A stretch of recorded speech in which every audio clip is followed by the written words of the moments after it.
Hero Lives is one of the best archetype support cards ever made. The life point cost does not matter because there's never a time you can't activate this, and it's not a once per turn, and it can get Stratos and Shadow Mist. I don't think there's anything needs to be said beyond that.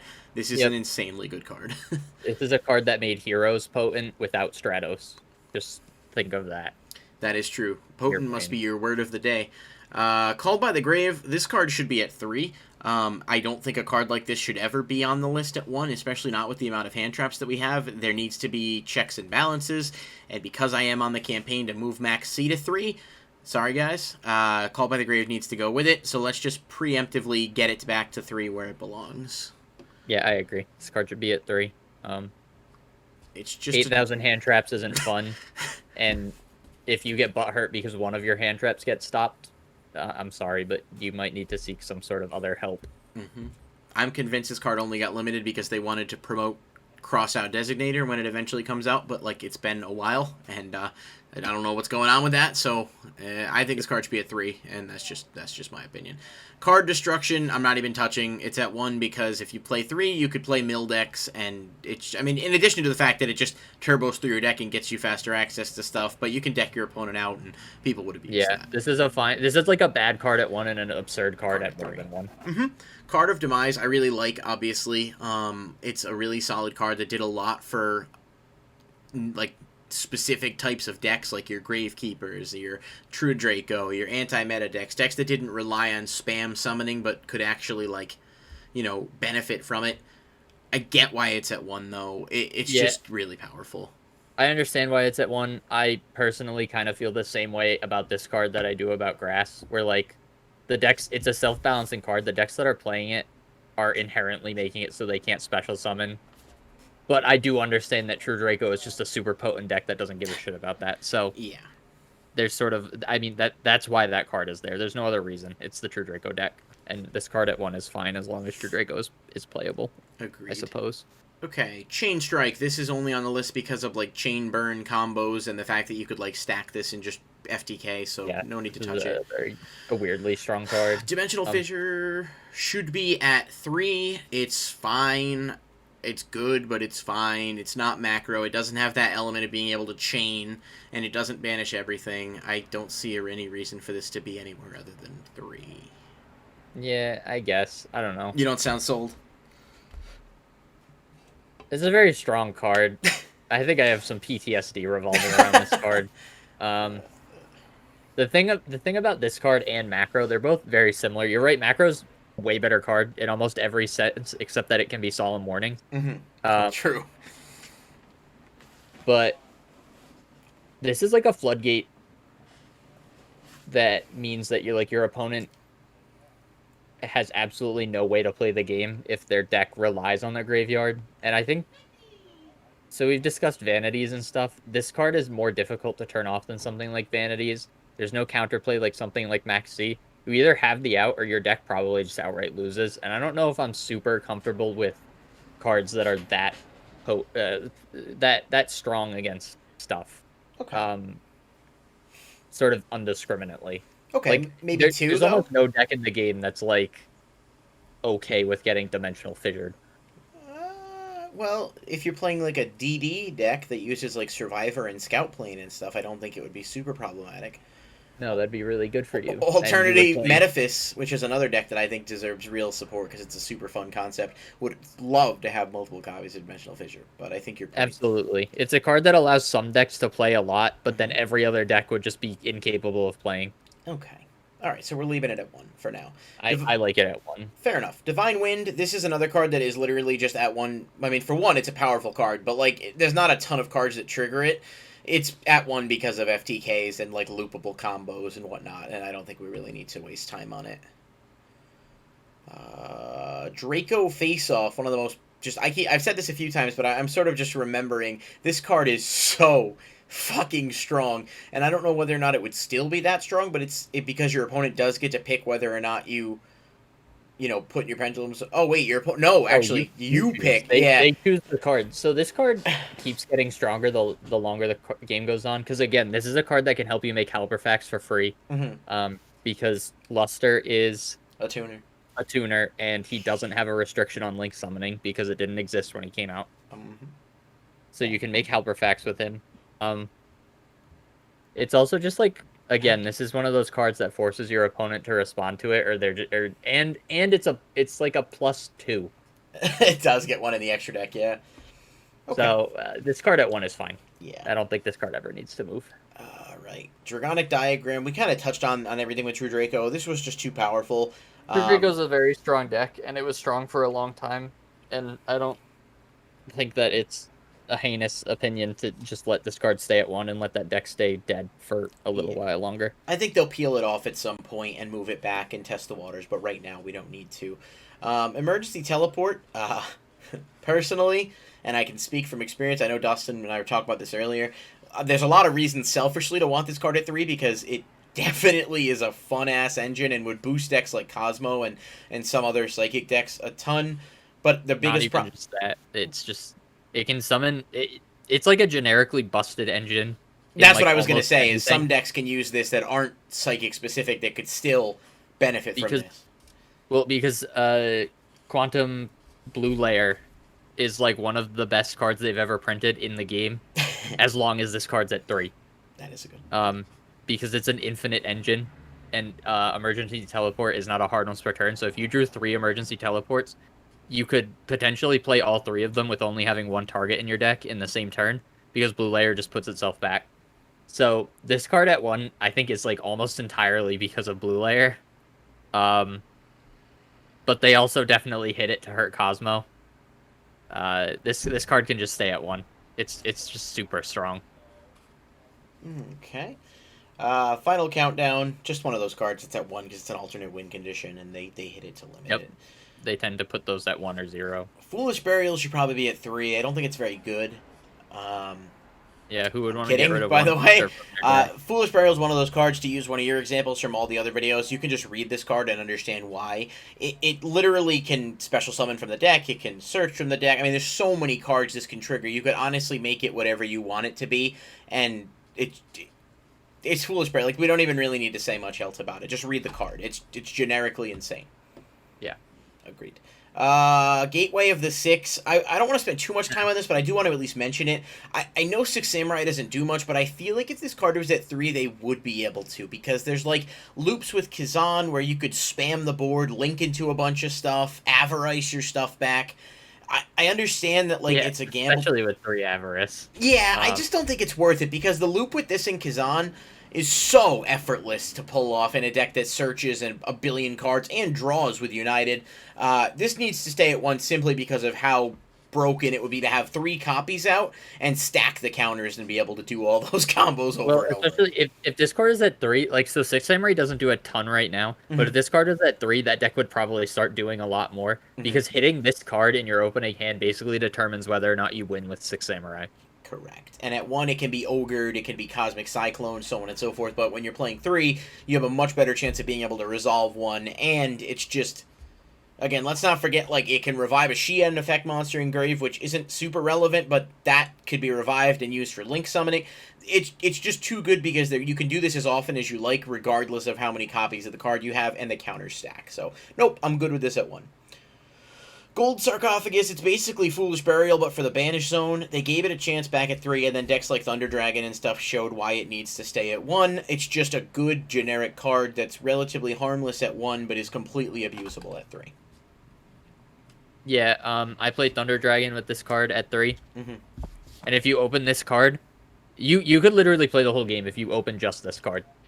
And you just, like, didn't... Like, if you had gotten hand looped and all of your cards were shuffled back into the deck, your opponent somehow looped Trap Dust Shoot on you, and they put everything back into your deck except for Gold Sark, you could still play the game reliably in Thunder Dragons with this card, and that's why this card's at 1.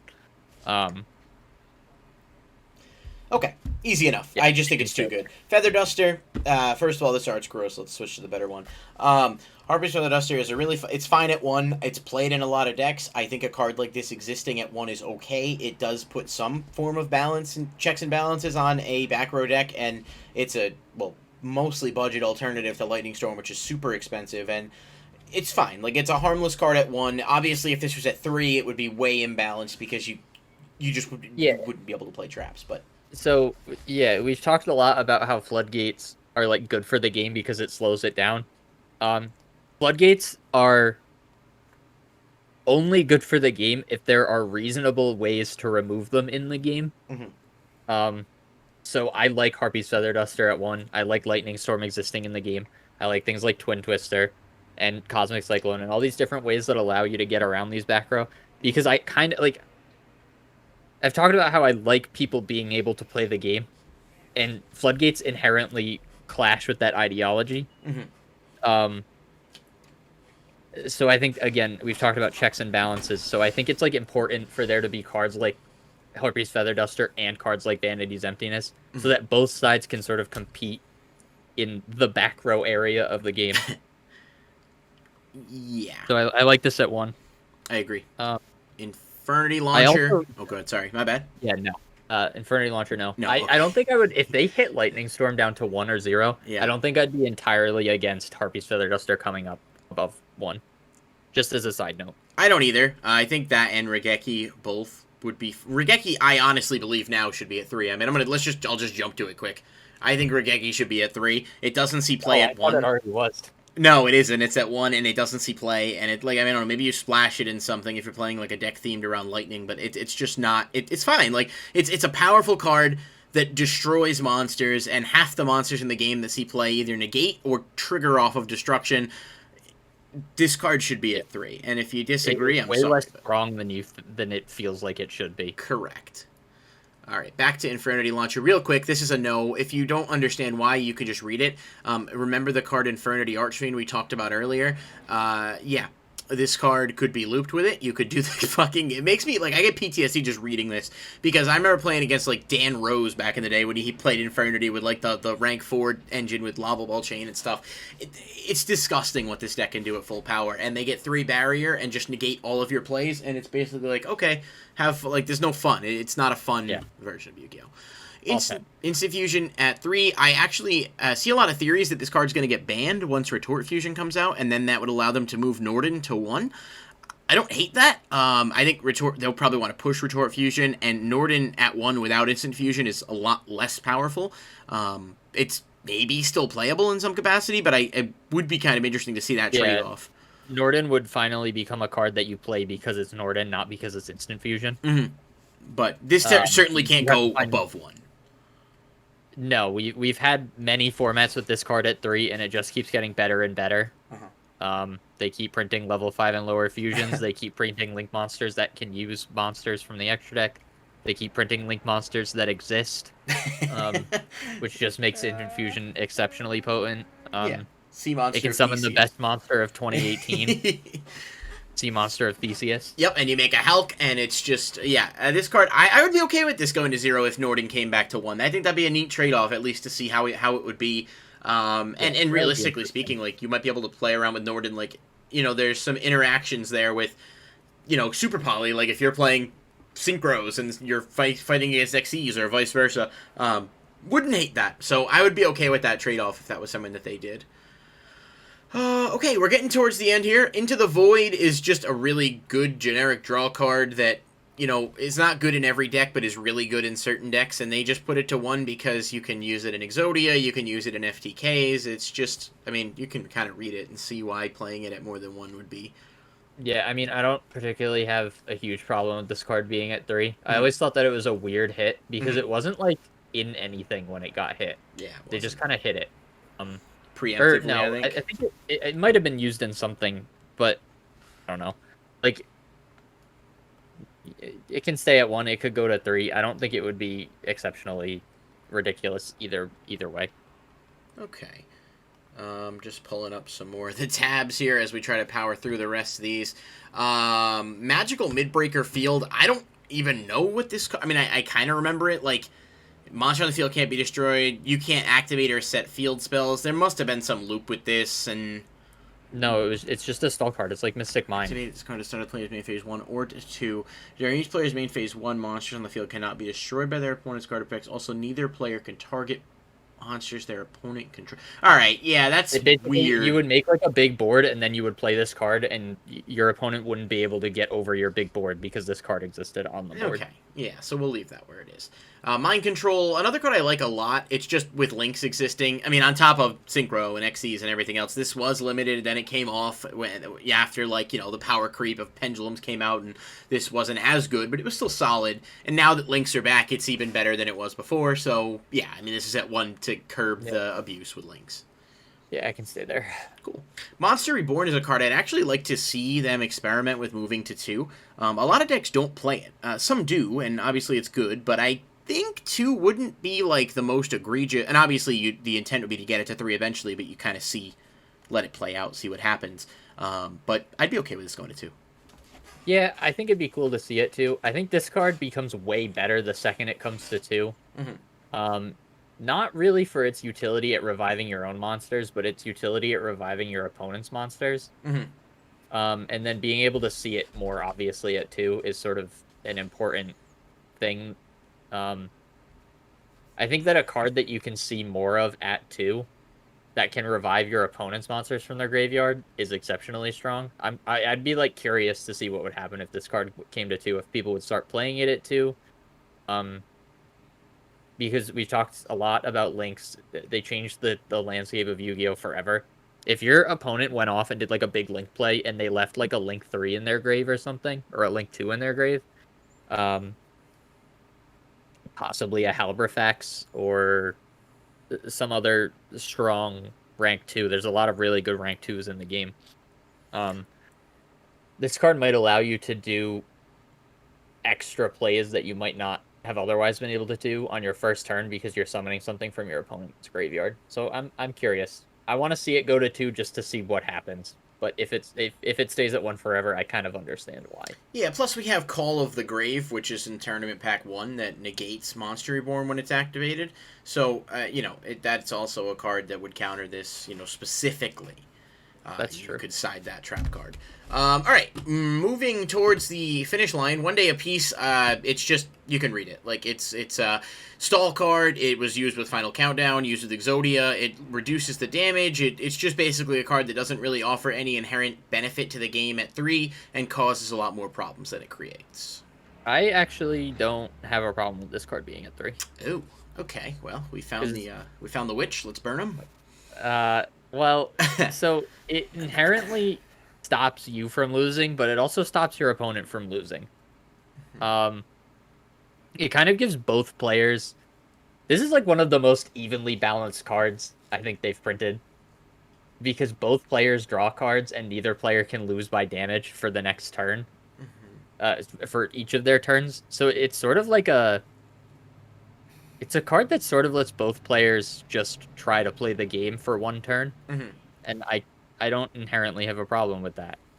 Okay, fair enough. I just think it does, like, with decks like Mystic Mine, which mine should probably be on the list anyway, but with decks like that, I think it's just too abusable. Moving on, Reasoning is just a card that, like, obviously was terrible for a long time, then saw a ton of play in Cosmo, was huge there. It was also big in, like, DDT, which was Diamond Dude Turbo, but that was, you know, that's going back a bit. And then, obviously, Infernoids are what got this card its list position. Infernoids are still good. I'm sure you probably want to see this at 3, because it would definitely give the deck another boost, but I don't know that we're at that point yet. I enjoy this card for what it is. It's another card that I don't inherently have a problem with this card being at 1, but I also don't really see it impacting the game heavily at 2 or 3, as much as some people might be afraid of it doing. Fair enough. Okay. Salamangret Circle, same conversation about Gazelle. We've seen Salad have its consistency, we've seen it have its boost. Right now, this is kind of put there to keep it limited and in place, and it should stay there for a while. Yeah. Scapegoat is just summon tokens. I mean, this card was terrible for so long, unless you're playing, like, Panther Warrior. But then when Lynx came out, this card became broken and deserves its place on the list. I mean, the 4 tokens... Not to mention, it can, like, stall for you or whatever, but that's not really the reason that it's, like, great. This literally is any Link 4 that you want if you build your combos right and stuff, so I think this is fine at 1 because it's too powerful with Links. Anything to add? I said yeah. Oh, my bad. I'm sorry. I didn't hear it. Sekka's Light, I don't know why this one's limited realistically. It like, I guess like this card sort of propagated a type of deck that I think I personally didn't have like a huge problem with existing, but it's basically the 37 monsters and 3 Sekka's Light deck build. yeah. And this card made decks like that super potent, along with cards like Fairy Tale Snow, that level 8 monster that can banish 8 from the top of your deck to summon itself. There were just Burning Abyss loved this card. There were a lot of other decks that just thought this made this card very strong. This is another card that sort of falls in line with Grass for me, where like I think it just sort of creates variable deck builds and sort of diversifies the meta in a healthy way. But on the flip side, this card also did make 37 monster decks like weirdly consistent for a card you were only playing 3 of. So, you know what? If it stayed at 1, that's fine. But this is another card where I'm like, you know what? If you want to bring it to 2 or 3, I'd be interested to see the newer versions of those decks that would come out of it. Okay, I'm going to clean a couple cards off this list here as we now get them all up. Sky Striker, Multi-Roll, and Hornet Drones. Same thing with Engage. Sky Striker dominated forever. These cards do not have hard once per turns. They're extremely abusable, and for the time being, we're leaving these locked up, I think, at 1, because I think the slightest movement of any of these cards could vault that deck back into relevancy, and no one wants that yet. Yeah, I'm okay with them staying away. All right, set rotation. Just kind of easy to read and see why it's really good. At 1, it's like a fine card, but like at 3, it seems like you can basically abuse it. It ultimately becomes like a terraforming of sorts that like gives decks. It's terraforming that stops your opponent from terraforming for the rest of the game, and that's the problem with it. That's true, unless the opponent flips the card face up. But well, no, you would give them when this card is at 3, you would play things like Closed Forest, which stop you from playing other cards. In the field spell zone and stop you from getting rid of it. Interesting. So okay. You would and especially back then, it's not as prevalent now, but field spells were super relevant when this card came out. Fair. Okay. Next one, Slash Draw. This card limited makes no real sense because like it doesn't work if it's limited. Like it interacts with copies of its. Was it in an FTK though? Yeah, I think there was some FTK with it where it's like I remember the episode of the show. This was in GX, and the dude like trained under a waterfall or whatever to like draw better for some reason, and he would just like learn to draw, and then he played this card, and it was like, oh, with his magic drawing skills, he would top deck it and pop a bunch of stuff on the field. I mean, you can kind of read the card and see it's cheesy, but I don't know why you wouldn't just ban it. It doesn't feel like you'd play it at 1.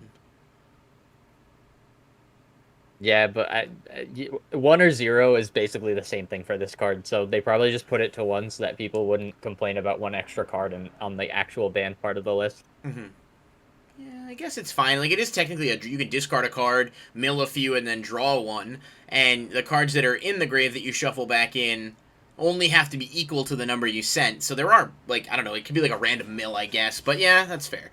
SPYRAL Resort, again, once per turn, add 1 Spiral monster protect your hand. Once per turn, I mean, that second effect is not going to hurt you all that much, because there's just so many ways to abuse this card, especially with Master Plan, which thankfully is banned now, but we talked about neither of those were hard once per turns, too, so that's why that card's at 1. Makes sense. Symbol of Heritage, I don't understand at all. Maybe there's got to be an FTK or something.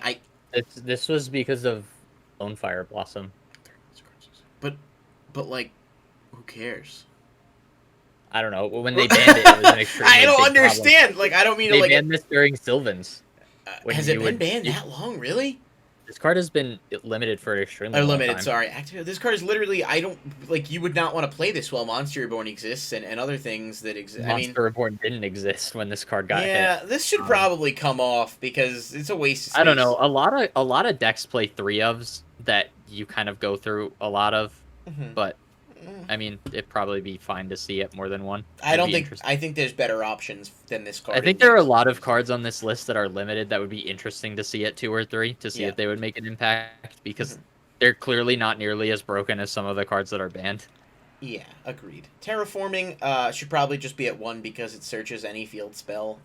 It Yeah. can get Mystic Mine. You're either in the camp that this should be at 1 or at 3. There's no middle ground here, right? So some people argue that it should be at 3 because everyone has equal access to it, and then other people, like myself, argue that it's at 1 because it's sort of, basically thins your deck by 3 cards in a way that gives you access to really powerful field spells, because every archetype, it feels like nowadays, has a broken field spell, so this can just search too big of a pool of things. Yeah, this card kind of reminds me of Ptolemaios in its sort of existence in relation to powerful cards that it interacts with. Yeah. Agreed. So I'm okay with it at 1. Okay. I didn't know this card was on the list. Trickstar Light Stage, I understand, like, it's good. Maybe? I don't know. This card was really strong for a while, especially because Trickstar was like a weirdly strong deck, and it's a Rota for them when you play it.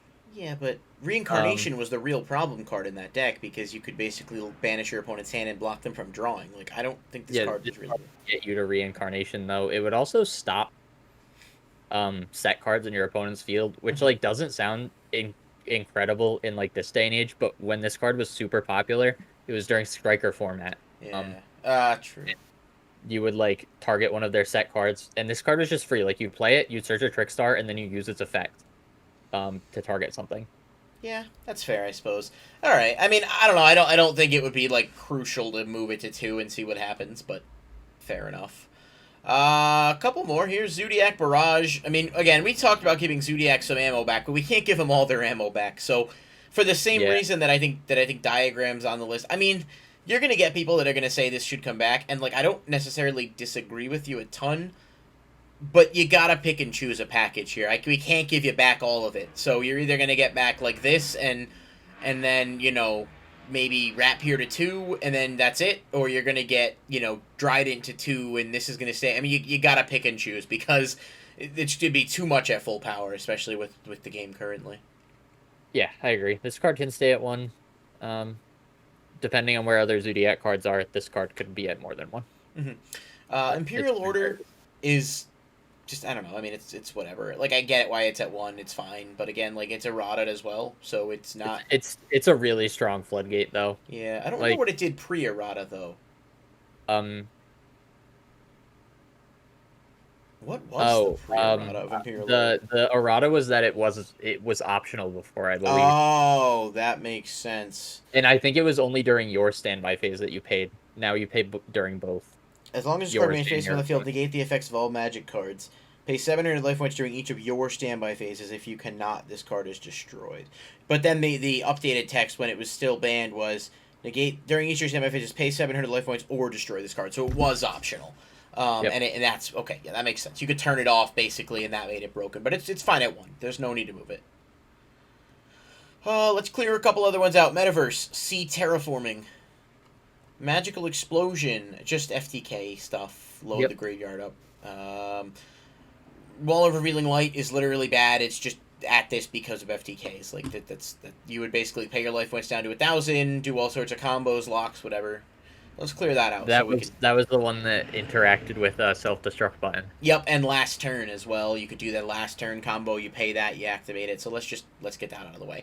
All right, we got a few left. You guys might have noticed I skipped a few intentionally because there's just a few I thought were going to be really interesting to talk about. But before we get to those, Macre Cosmos, we kind of talked about this earlier with Fissure. It does put a lot of unfortunate pressure on decks that can't play around it. And also, just really weird note, this card hasn't been reprinted in 9 years.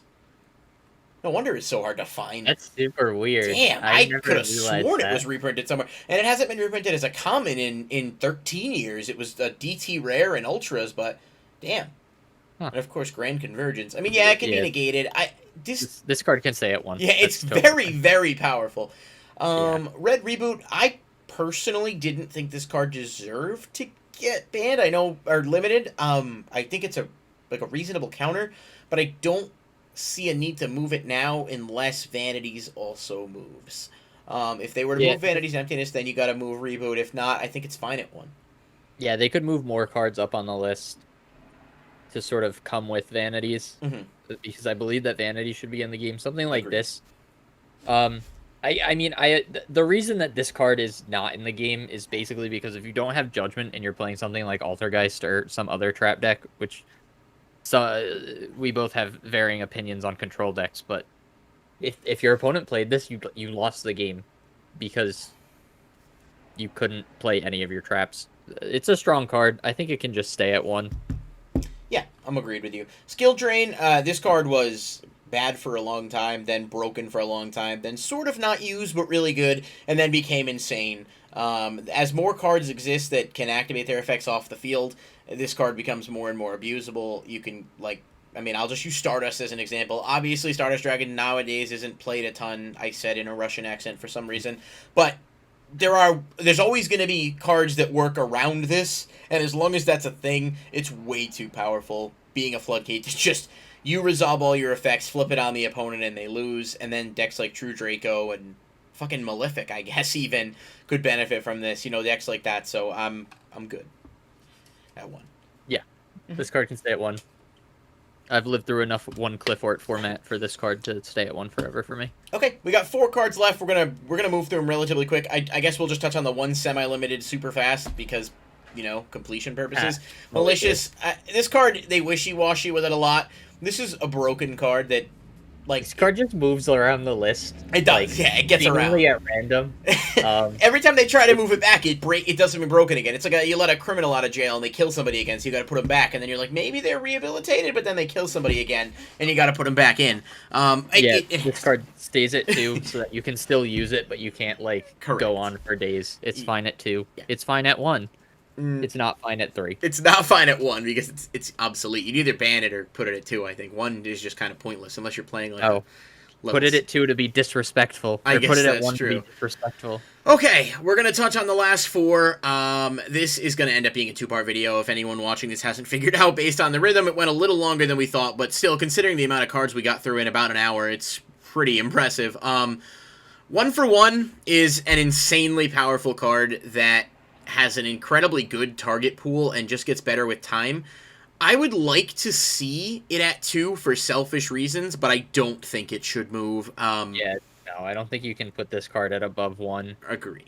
Yeah. If you're not, like, looking at it with rose-covered glasses and thinking about all the decks that you could play with it at 2 or 3. Agreed. I'm just thinking about, like, one of my personal favorite decks, which we'll get to in like 2 seconds, and how much fun it would be to have access to this card. But then even Laval, which again is a deck I come to a lot because I love it, but it's bad. Like, it's realistically not a good deck. But, like, again, any little card like this could suddenly change that. It's just, you read the card.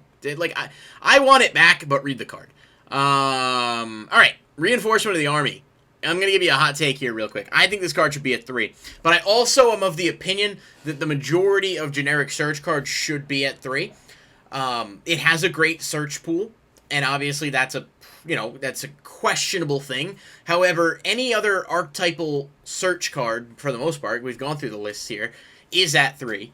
You could argue that this card should have a once per turn clause on it, and that's sort of what makes it, problematic. But I do think that 3, if not 3, then 2, maybe we can move it back and experiment.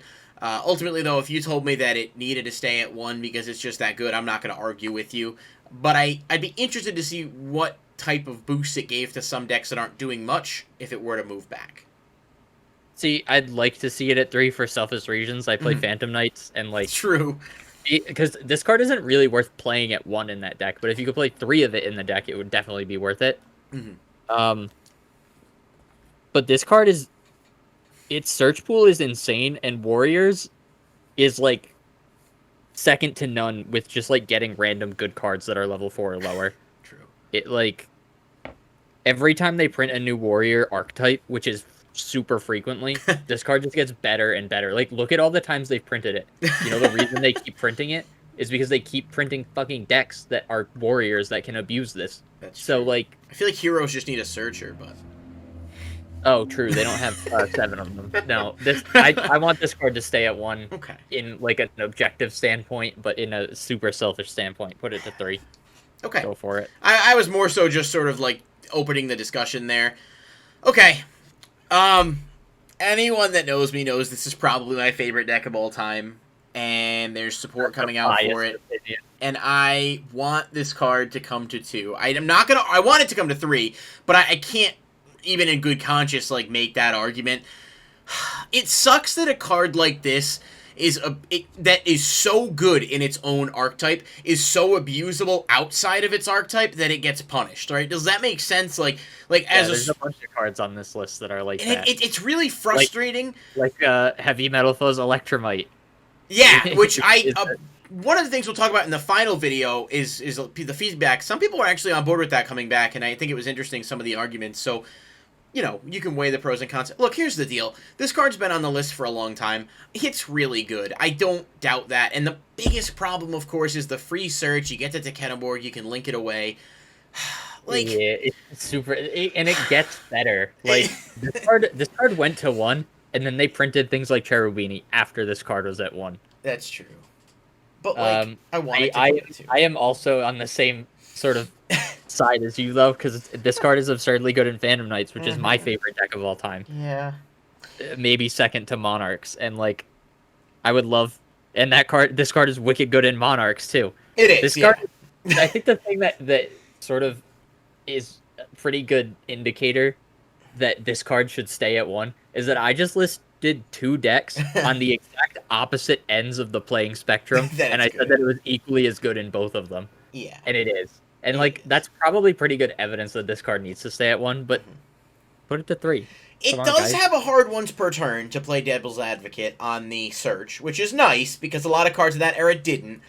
It's just discouraging to me as someone who loves Speedroids that this card does so much for that deck. I understand that, you're never going to get to play again. Right, and obviously there is the support coming out in Synchro Strike. I did order all the stuff. I'm going to do my best to put something together with it, but at its best, Speedroids is going to be this is the ceiling for Speedroids with the new support is tier 2. Maybe. That feels strong and probably isn't right, but that's the ceiling, assuming things work out with the new Synchro Tuner they got and people find builds that work. Terratop would completely change that. At 3, with the new support, Speedroid would be a genuine viable competitor to be a really good. Going off all over the place, but then so would 12 other decks, which again, this is one of the least heinous generic packages I think in the game, because it's so generic that everything can play it if they want to. And I've said a bajillion times, I don't particularly have a problem with decks being able to play the game and more decks being able to play the game. I said it about Zoo. I'll say it about this. I don't think it's inherently super unhealthy for this card to be at 3 and everything being able to play it. But I kind of understand their standpoint is well, if we lead this at 3 and that at 3 and that at 3, then people only have to buy 14 new cards to finish their deck because the other 26 are already spoken for. So I kind of get why a lot of these cards are probably on the list, because they're generic and it stops them from selling product, not because they're generic and they make the game too fun. Yeah. I think, being completely honest and unbiased, there is a chance that we do see this move to 2 to promote. They're printing Speedroid cards. Right, and honestly, I would be okay with it. But it's a selfish card. But it's just... It's so frustrating to have a deck, and you get it, right? You probably felt that way with Bardiche for so long, which, Oh my god, when they hit Bardiche, it made me so sad, because I was fuck Orchist, man. I just want to play my fun, pure Phantom Knights deck with their good, potent card. Thank god Bardiche is at 3 now. Yeah, and he's at 3, and honestly, he didn't come back, and he was good, but he didn't break the game. Look, I'd be really happy to see this come to 2, honestly. I know it's not necessarily the healthiest for the game, but, sometimes you just gotta, you just gotta accept it for what it is. I don't know. Let me know what you guys think about this. Do you feel like in the comments, do you feel like you would like to see this back versus what your player brain is telling you that, obviously it's still a really powerful card? Or are you just, outright, no, this needs to stay at 1 and that's it? I'd like to see their responses, so let me know. And we'll be featuring responses in the final video, so. Alright, last card. I ended this on purpose. Upstart Goblin. Put it to 3. This card should be at 3.